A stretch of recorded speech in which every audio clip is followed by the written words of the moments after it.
सभी को नमस्कार। मैं शशि भूषण जो है कुरुक्षेत्र की उस पावन धरा से बोल रहा हूँ जहाँ स्वयं भगवान कृष्ण के मुख से गीता का उपदेश उद्घाटित हुआ है।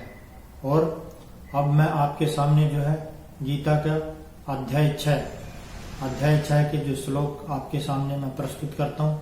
और इससे पहले भी साथियों मैंने गीता के जो 5 अध्याय के जो श्लोक हैं और जो गीता का सार है वो मैंने जो है उच्चारण करते हुए गीता के श्लोकों का और उनके सार का जो है वो मैंने पिछले जो है वीडियो में डाला हुआ है।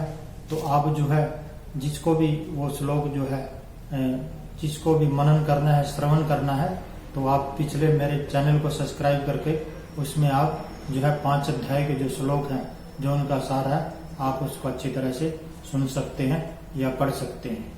तो आइए अगला जो है अध्याय 6 जिसका नाम है आत्म संयम योग। तो अध्याय 6 का जो है आत्म संयम योग हम आज शुरू करते हैं और इसमें हम 14 से जो है 21 श्लोक आज हम करेंगे, जिसमें स्वयं भगवान कृष्ण ने जो है कर्म योग के विषय के महत्व के बारे में बताया और जो है योग रूढ़ पुरुष के जो लक्षण क्या है उसके बारे में जो है बताया है। और इसके साथ साथ आत्म उद्धार के लिए जो है प्रेरणा क्या है उसके बारे में, और ध्यान योग क्या है और किस मुद्रा में जो है ध्यान योग होना चाहिए, और इसके साथ साथ मन निग्रहण का विषय क्या होना चाहिए इसके बारे में बताया है। और ध्यान योग की महिमा का इसमें जो है वर्णन किया गया है। तो चलिए आइए शुरू करते हैं अध्याय 6। प्रशांतात्मा विगत भीर ब्रह्मचारी व्रते स्थिता मनः संयम्यमचित्ततो युक्त आसित मत्परः।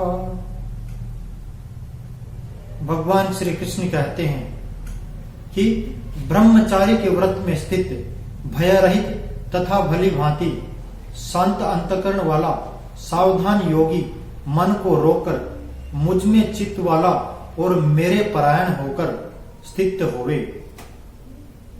युञ्जन्येवं सदात्मानं योगी नियतमानसः शान्तिं निर्वाण परमाम् मत संस्थामधिगच्छति। अर्थात वश में किए मन वाला योगी इस प्रकार आत्मा को निरंतर मुझ परमेश्वर के स्वरूप में लगाता हुआ मुझ में रहने वाली परमानंद की पराकाष्ठा रूप शांति को प्राप्त होता है। नात्यसन्नतस्तु योगो अस्ति न च कान्तमन्त्रन्ताः न चातिशोपन्नशीलस्य जाग्रतो नैव चार्जुन।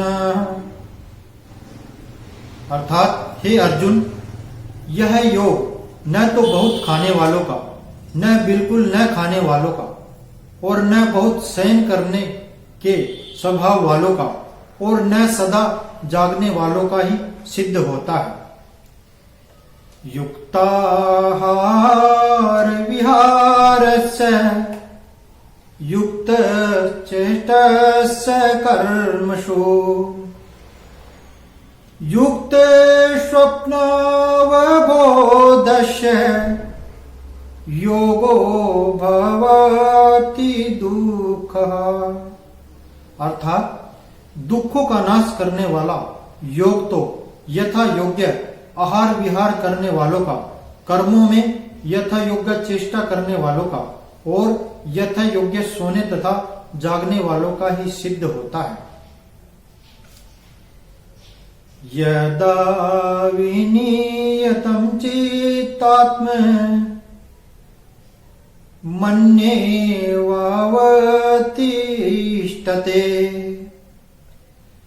निःस्पृहः सर्वकामेभ्यो